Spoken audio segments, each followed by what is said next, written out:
Long ago, when animals ruled the world, Africa was a very different place. All the animals understood each other and got along peacefully. In the calm waters of a lake lived the crocodile. Every evening he would crawl out at twilight, and his smooth, beautiful skin glowed in the light of the moon. One night, a curious frog saw this beautiful creature. Overawed by his glowing skin, he croaked loud praises. Soon, all the other animals came to gaze at the crocodile. Herds of zebra and kudu arrived to admire him, where he basked on the bank. Crocodile saw their admiring looks, and he became vain. And each day he crawled out a little earlier to enjoy their admiration for longer. But as he did nothing but lie there, they eventually went away bored. The hot sun began to dry his beautiful skin, and it grew hard and greenish, and bumpy, and scaly. Covered in shame, Crocodile slunk back to the water to hide his once lovely body. He'd paid a high price for vanity, and to this day, Crocodile blames Frog for his misfortunes. If ever he hears one croak, he silences it with a snap of his jaws.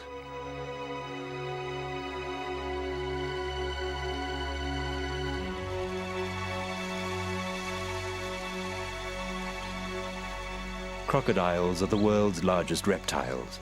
They look like a relic of the dinosaur days, and indeed their family is very ancient, one of the oldest on Earth. Reptiles come in all shapes and sizes.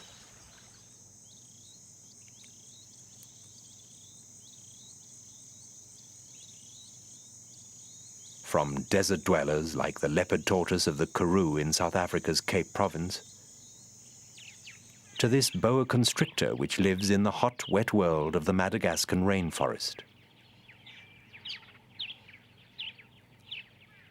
Most reptiles have dry, rough scales, but that's one of the few external characteristics they share. Otherwise, they could hardly look more different. This chameleon is just one member of a family that has nearly 7,000 distinct species.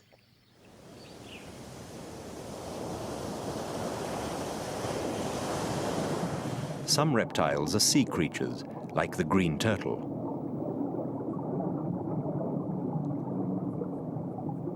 Most reptiles live permanently on land, but crocodiles divide their time between land and water. Though they're the biggest of the reptiles, not all are large. Of Africa's 3 species, the West African dwarf crocodile rarely grows longer than 2 meters.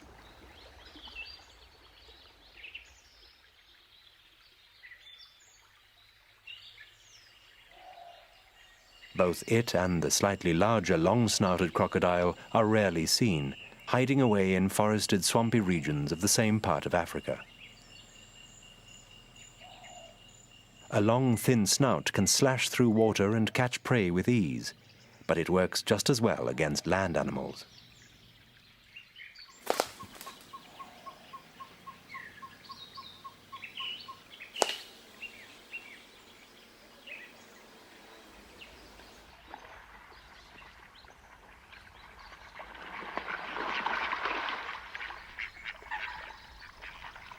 The Nile crocodile is Africa's largest and best known.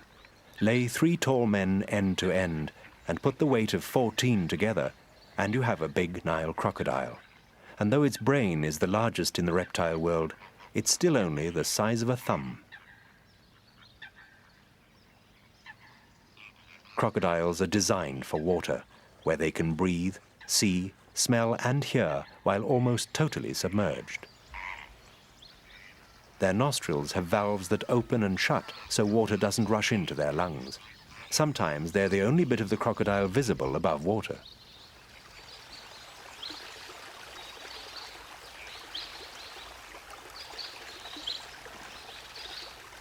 Eyes that look like a snake's have 3 sets of eyelids, top, bottom, and an inner set, the nictitating membranes. The nictitating membranes keep the eyes moist and clean, but they're also somewhat like a diver's goggles for underwater work. A crocodile's ears are the sharpest of any reptile, with movable ear flaps that work like a loudspeaker volume control.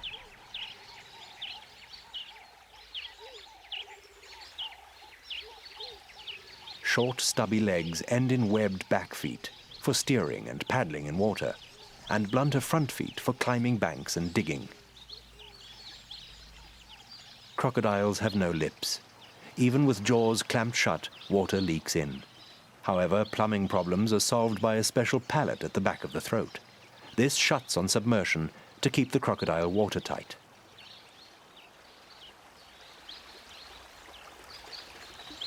Crocodiles can't chew. Their lower jaws only move up and down, not sideways, so they must pound and crush their food. And they can't keep their toothy traps shut without physical effort. They just spring open naturally when they're relaxing. Gaping also helps them cool off.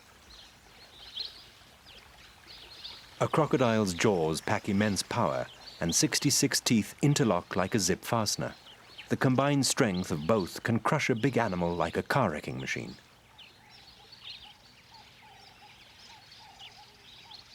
The word crocodile comes from the Old Greek krokodrilos, pebble worms.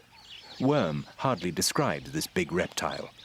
But in medieval times, it also meant dragon, much more suitable for an animal as scaly as that mythological monster.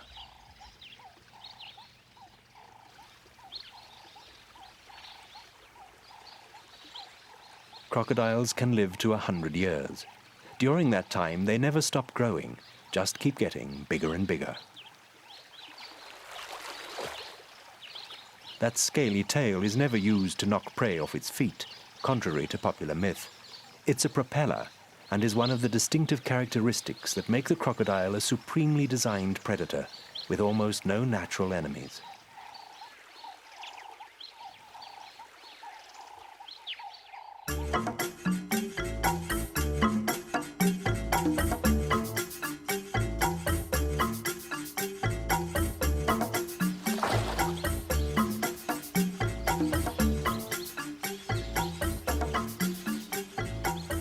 From day one, a crocodile learns that scales and bumps make you look remarkably like a log. Just lie quite still, and your meals will be completely fooled.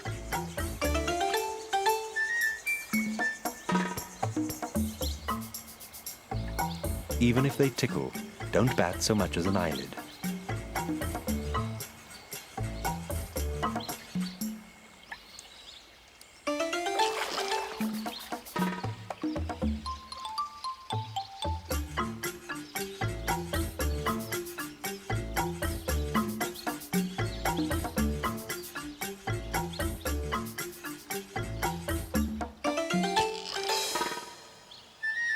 From small meals, big crocodiles grow.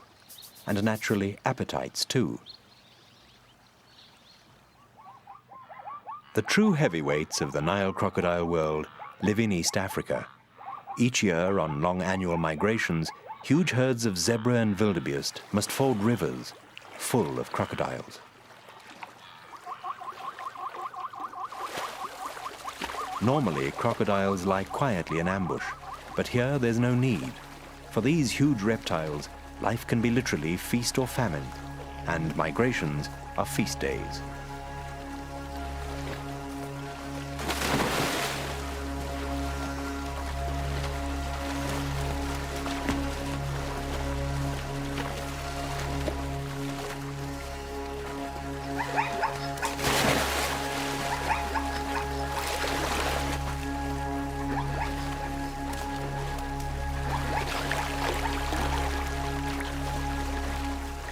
Most cross safely. Some just make it, but others never reach the opposite bank.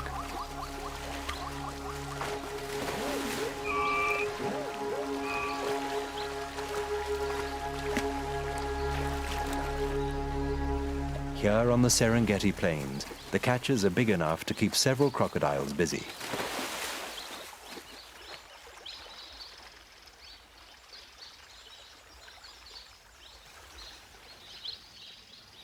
Very few reptiles hunt and eat together, but crocodiles do.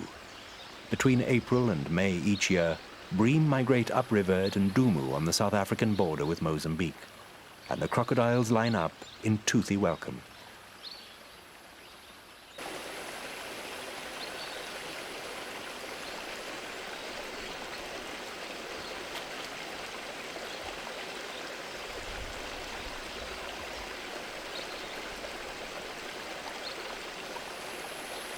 Even tiddlers are worth filtering, a light snack before the main course. Other fish fanciers know of this eating place.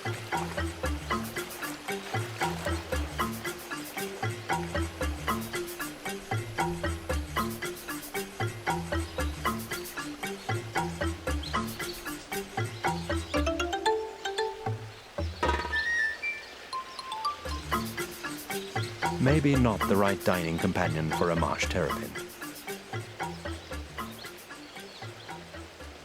A curve of crocodile tails creates a solid fish net.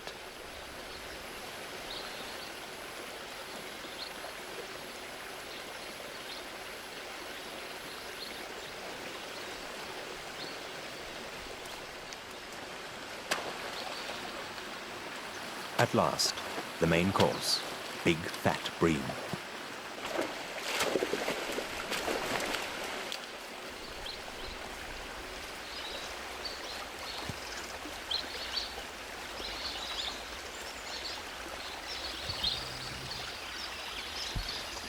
This looks as hard as fishing in a barrel.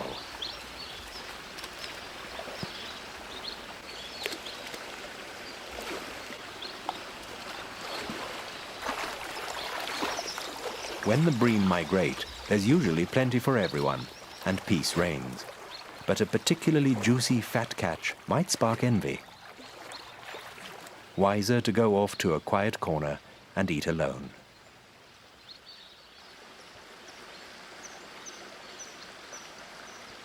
Crocodiles often swallow meals whole. An acid bath of digestive juices quickly liquidizes them. It's as powerful as car battery acid and can even dissolve bone. Whole or partially shredded, but never rotten, crocs like their food fresh.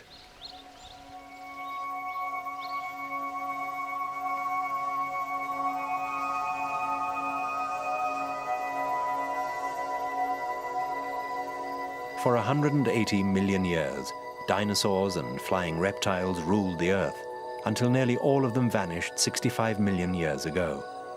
But of the great Archosaur dynasty, to which Tyrannosaurus rex belonged, one line has survived, the Crocodilia. Today's amphibious crocodiles descended originally from a land animal, Terrestrisuchus, that lived about 240 million years ago in Europe. It was perhaps the size of a large domestic cat, with long legs and short claws for easy running. Its skin was probably rather like a modern crocodile's.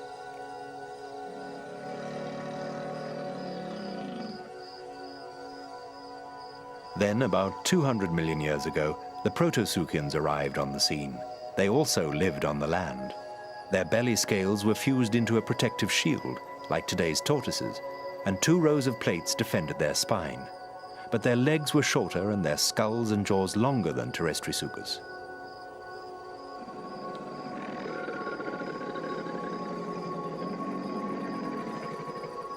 About 140 million years ago, the ancient crocodilians changed their lifestyle and turned amphibious. Some even took to the sea. These Mesosuchians looked much more like today's crocodiles. They had large webbed back feet and long narrow jaws to help them catch invertebrates and fish.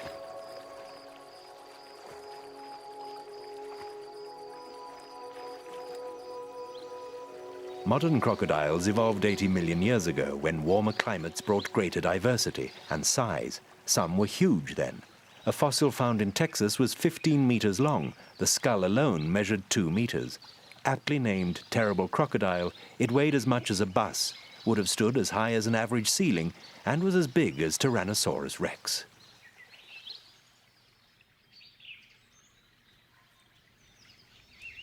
"80 million years ago, the family had already divided into two branches, the alligatorines and the crocodilians.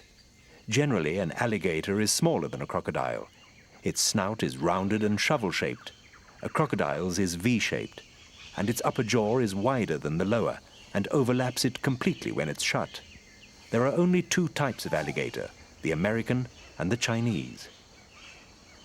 An alligator's and a crocodile's design is so well suited to its lifestyle that in the last 80 million years it's hardly changed at all.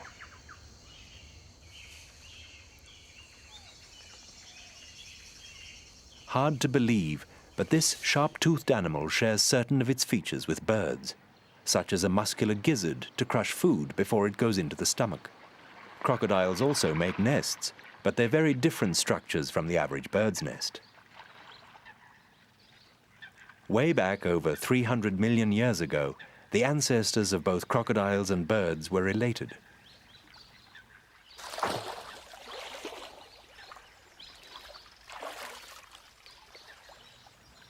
Perhaps today's secretary bird can give us clues as to how the extinct archosaurs lived.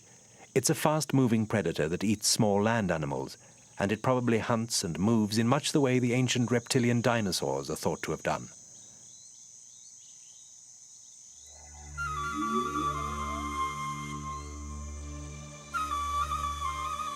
As crocodiles have changed so little in the last 80 million years, perhaps a closer study of them might explain why dinosaurs existed for so long.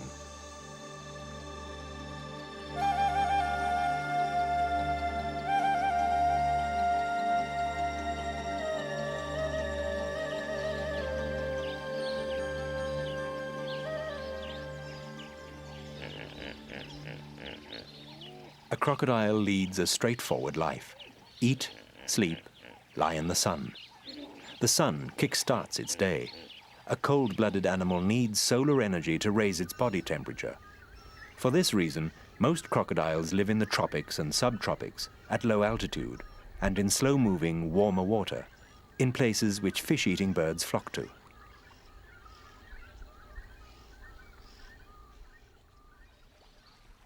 Even on some oceanic islands, like Bazaruto off the coast of Mozambique, there are crocodiles. The pioneers would have had to cross the open sea to reach this idyllic place.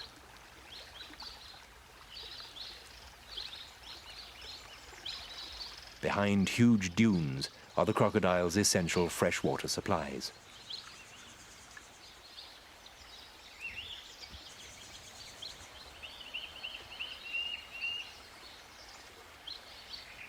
Crocodiles are also partial to mangrove swamps, easy to hide in, good for food.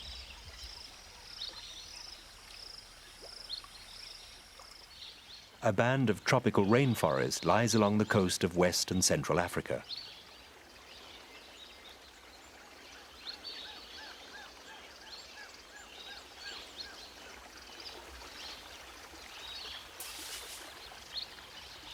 This is slender-snouted crocodile territory. It hunts on land as well as in the water, but has no hope of catching a distant relative which can take to the air.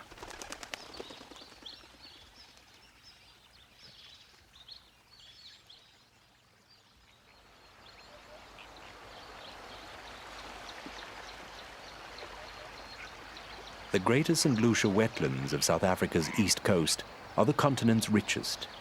Here, where jacanas tread the lily pads and white pelicans congregate, is a 20-kilometer tidal causeway linking a huge lake to the Indian Ocean. It's the only place on Earth where three of the most dangerous aquatic animals share the same waters: sharks, crocodiles, and hippos.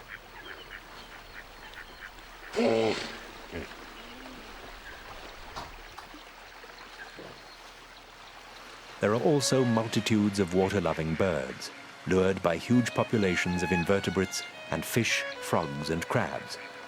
It's a busy place.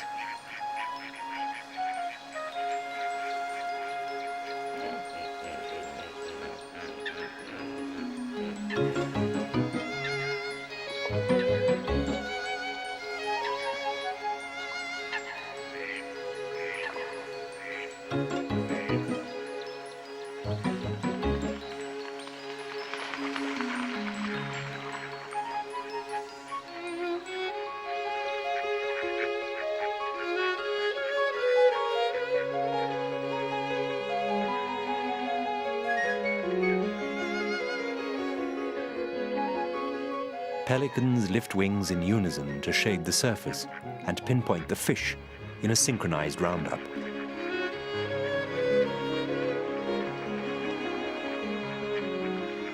Cormorants synchronize their panting. And a pied kingfisher is challenged by a big catch.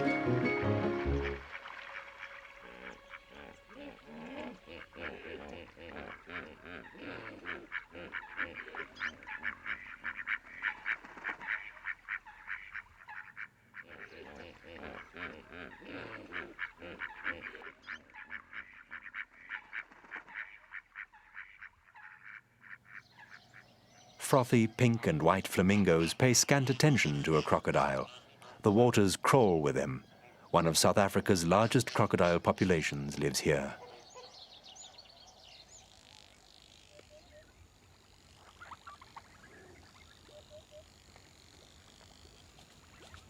This is one animal for whom sunbathing is good.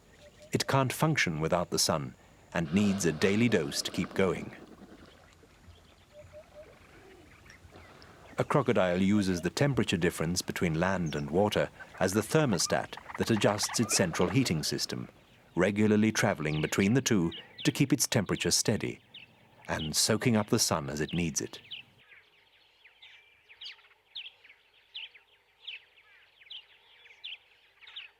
Like all snakes, the gaboon viper is also a cold-blooded creature that must have sun to stay warm and survive.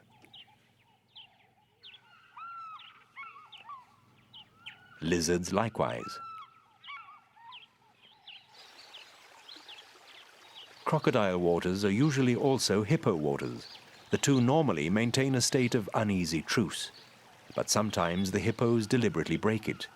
These are extremely dangerous herbivores. Some crocodiles are eating a freshly killed nyala, spinning their bodies to rip chunks of flesh, since they cannot bite it off.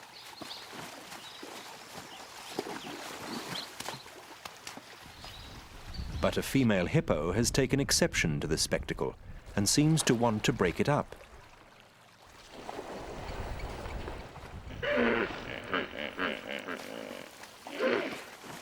Not one of the crocodiles could match her for size or strength, and they leave her be.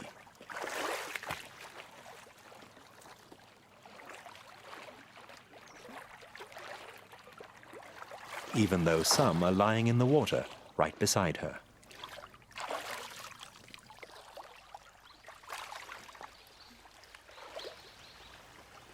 They outnumber her, but she ignores them and makes for their favorite basking place.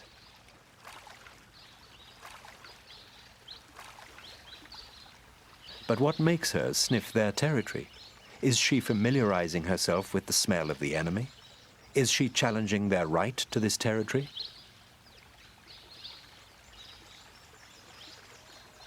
Perhaps her entire behavior is an assertion of dominance, or she may be protecting a young hippo calf not far off.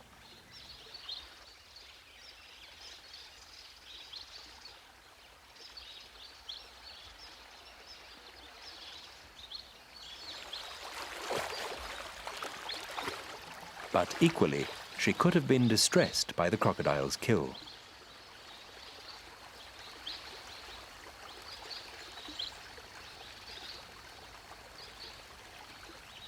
Hippos are believed to mourn another mammal's death, just exactly as elephants do.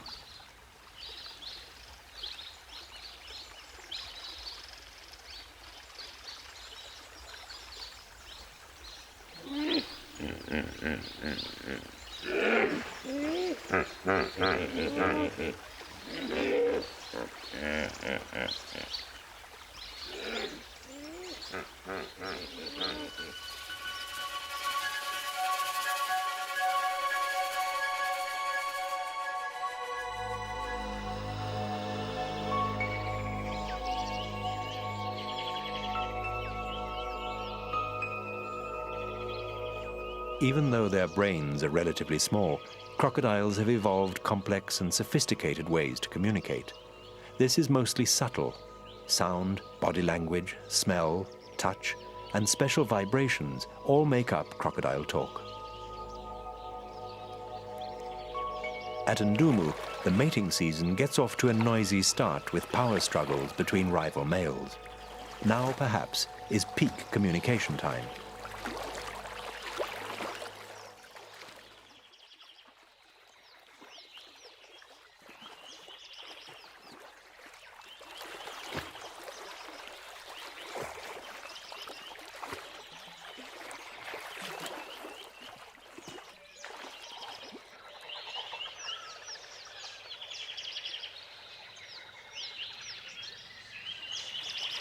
It's a race to breed, and everyone's going for broke.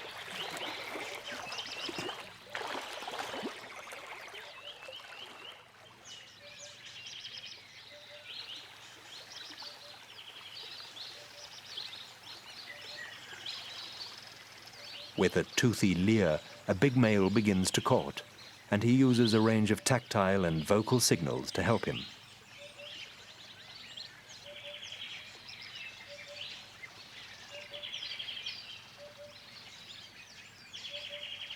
He slaps his head on the water to show dominance.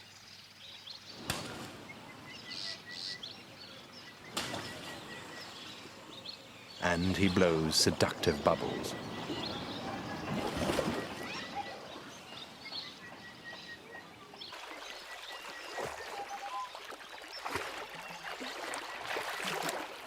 And vibrates his body so the water jumps in what's called a finger dance.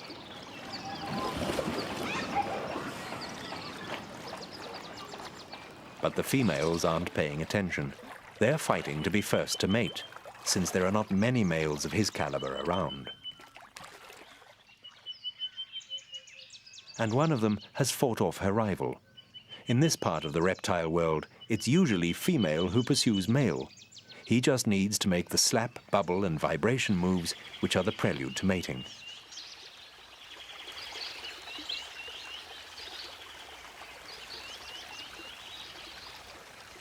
Once he's mated, his sperm may have to continue a hidden power struggle, racing to outswim the rest and reach the eggs first, because he won't be the only partner she's had. She's mated with several, sampling the best male wares on the market to secure the best genes for her future young.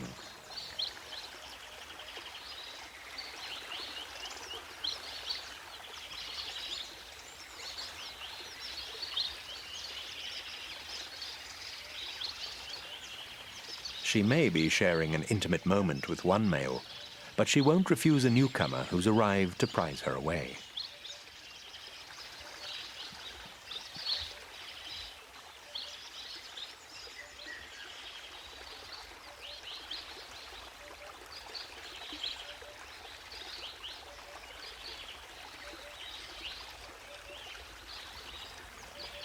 Obviously, discretion's hardly sacrosanct in a crocodile's world.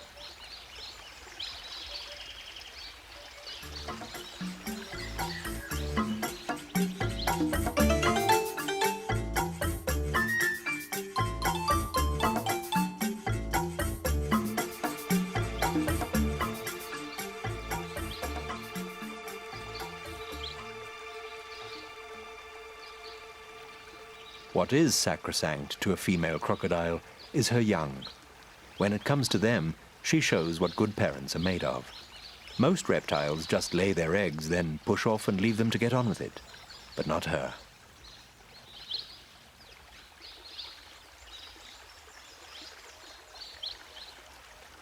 Being a good parent mostly means being a bodyguard, and you could hardly find a more intimidating one than this great scaly creature. She's a serious enemy deterrent.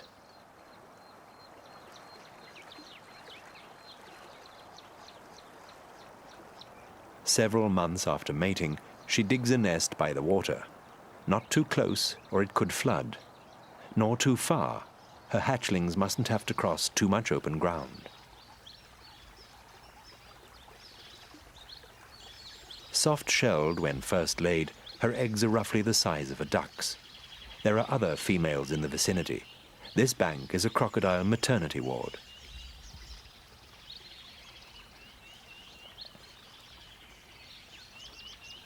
Not always a peaceful one, and one which the enemy has homed in on.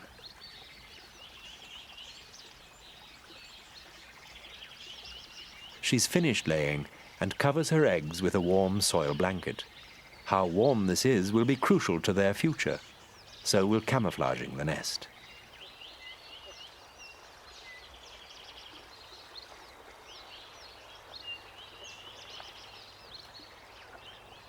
And then she stays on guard, hardly stirring from her post.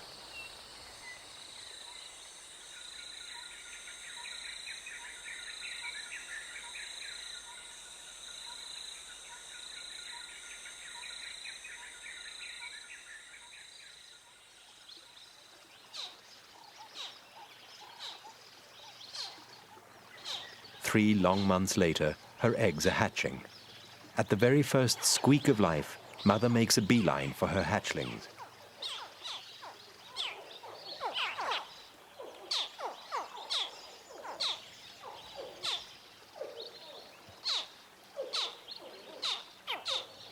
The tiny creatures need their big maternal bodyguard now more than ever, because their cries have given them away.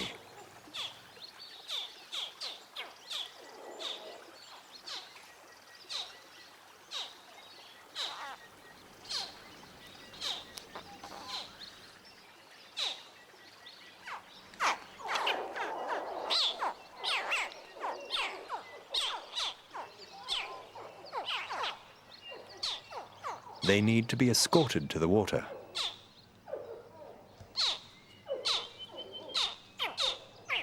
And Mother, a crocodile armored car, is going to do it.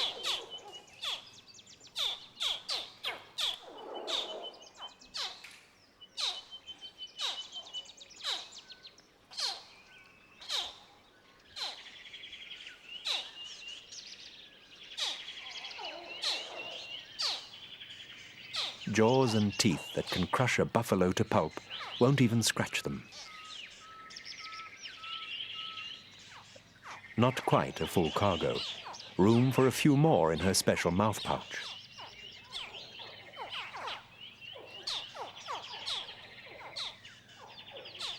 First, though, the late hatchers need a hand.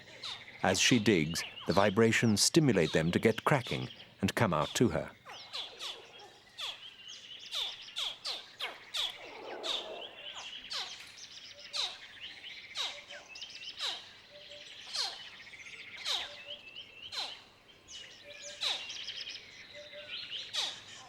Naturally, her throat valve is closed now, otherwise some babies might travel the wrong way.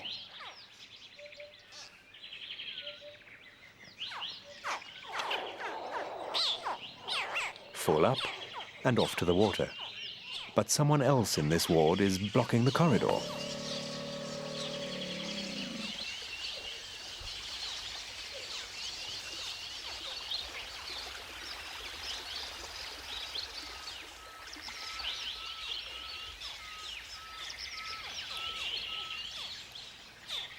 Because of Mother's digging, more hatchlings are emerging, breaking out with a temporary egg tooth on the tip of the snout, a small growth that soon disappears.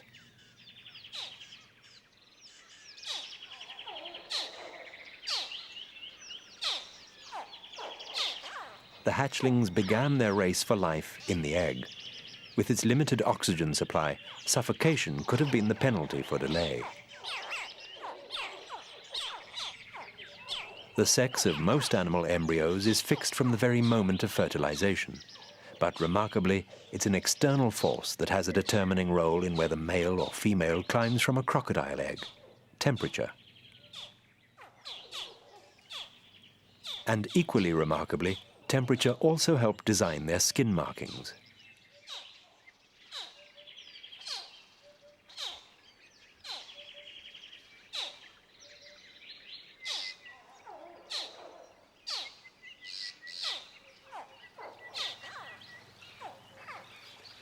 Down in the water, Mother gently shakes her mouthful free into their nursery. It's close to the bank, full of tall grasses and reeds to hide in.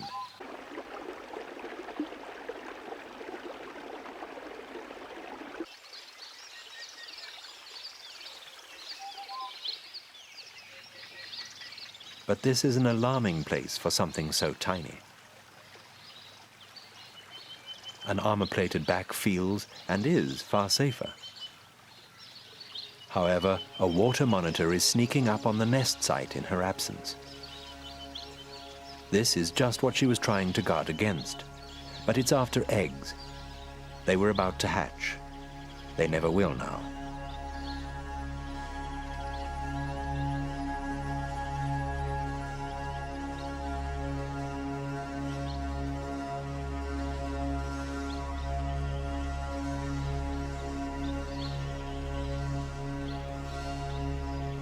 Even though their mother does her best, only about 2% of her clutch will reach adulthood. A crocodile's early years are the years of living dangerously.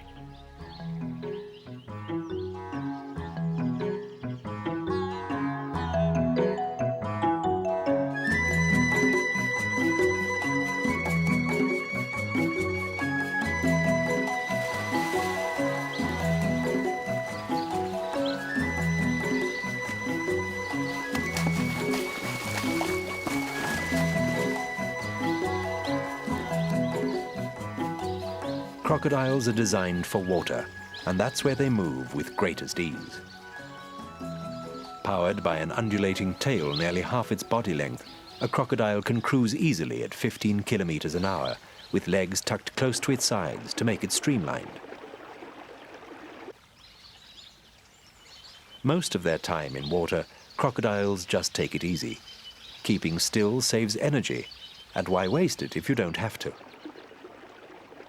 They paddle hardly at all to keep nose above water. The air in their lungs keeps them afloat without having to work legs too hard.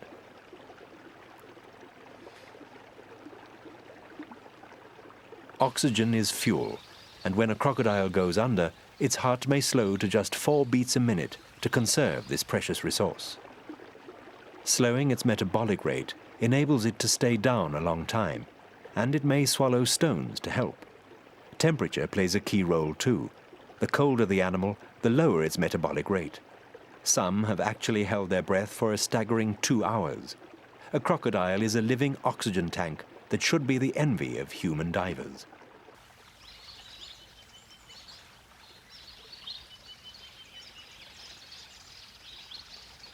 Crocodiles look cumbersome out of water.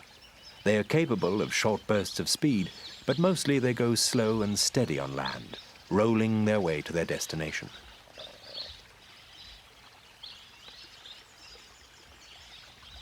This is the classic crocodile walk, the leisurely belly crawl, or perhaps slinky hip wiggle.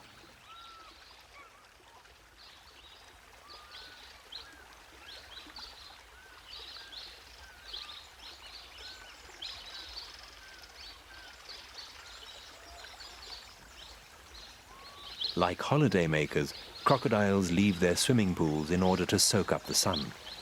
Once settled, they hardly budge.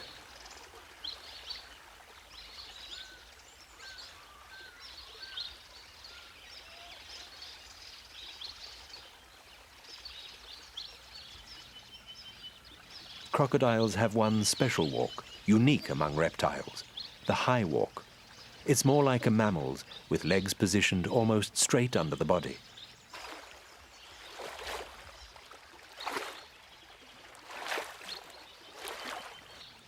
It's the best way to clamber over other sunbathers without upsetting them.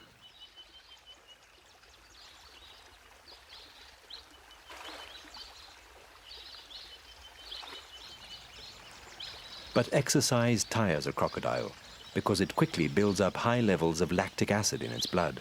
So after a major workout, like catching prey, a good rest is just what's needed for general well-being, so the levels can drop.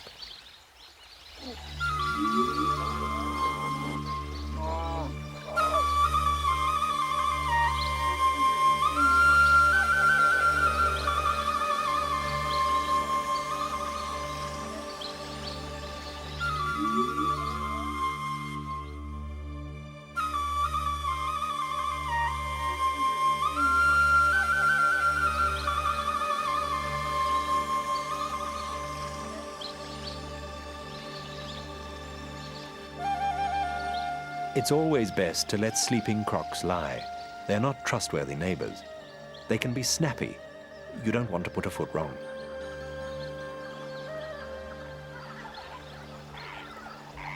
It pays to have wings to keep out of reach.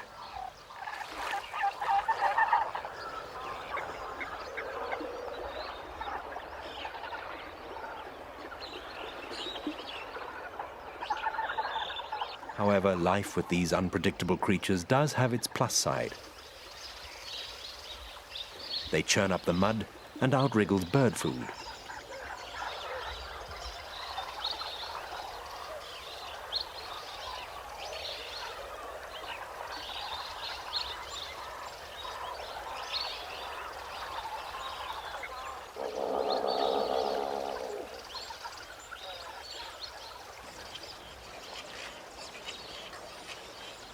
Hanging round a croc's pool also has benefits for homemakers.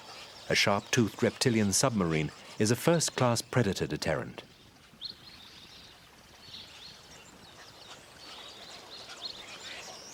However, almost nothing in life comes free. Nesting birds may benefit from a crocodile's unwitting protection, but the protection racketeers exact their fees. This is not a cheap nest site.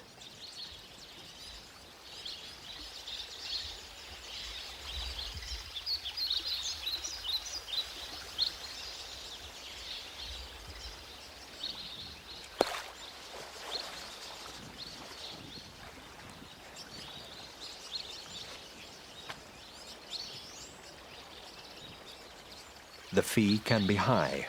Some nestlings pay the ultimate price to the protection gang.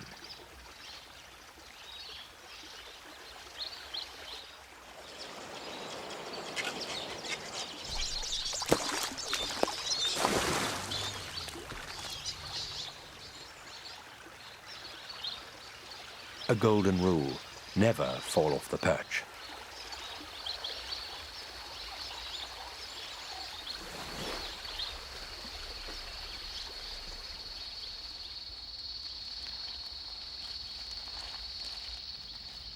There is one animal that seems somehow immune to crocodile attack. The waterbuck. Pungent body odors that waft crocodilewards make them keep their distance. This antelope can enter the water apparently without fear.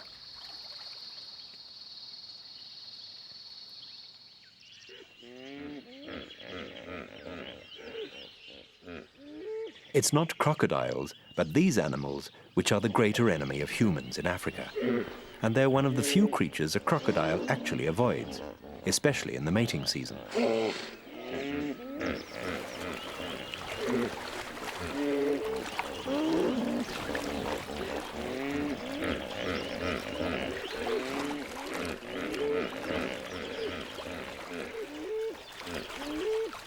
Two big male hippos go into battle with their teeth, which are like swords.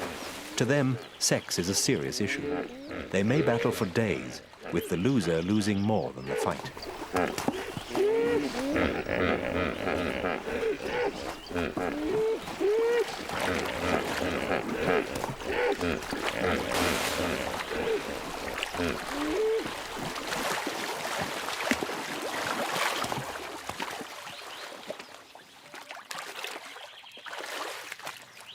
The crocodiles watch from a safe distance. The outcome may interest them. Teeth as long as a human forearm have inflicted terrible wounds. The loser's entire body is slashed.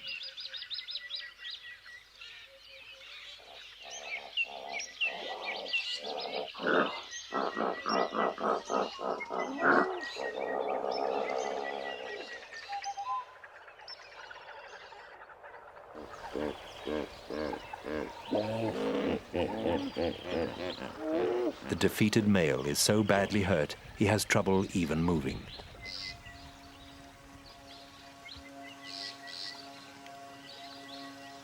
A young male tries to lick his wounds clean.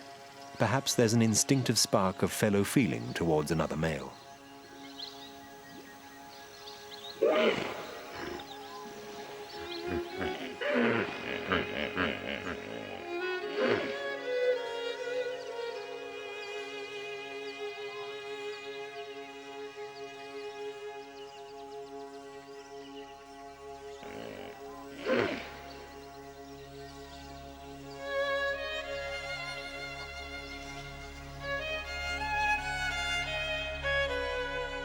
His efforts don't appear to be having any effect at all. Weeping none of the famous tears, a crocodile watches the drama to its last act. He can't last long now. The wounds are too deep, and already the carnivores are starting to move in.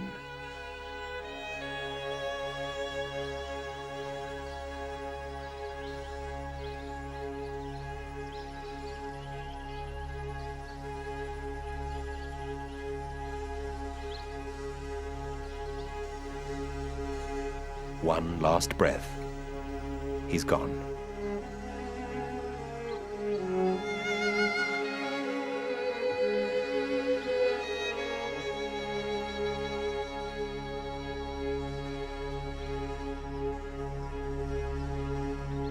With nothing to fear now from its traditional enemy, the first crocodile tests the corpse for somewhere to bite.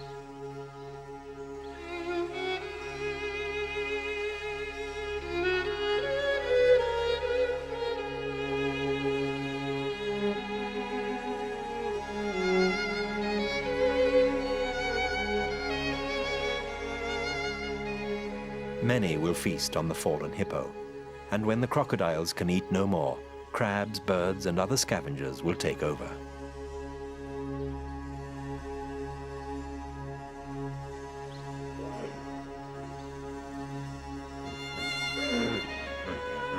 The crocodiles of Africa's wild places have a great number of competitors and an even greater variety of prey. Over millions of years, these two factors have honed them into versatile, opportunistic hunters, master predators, old as the dinosaurs, a legacy from the days of Tyrannosaurus Rex.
Asobile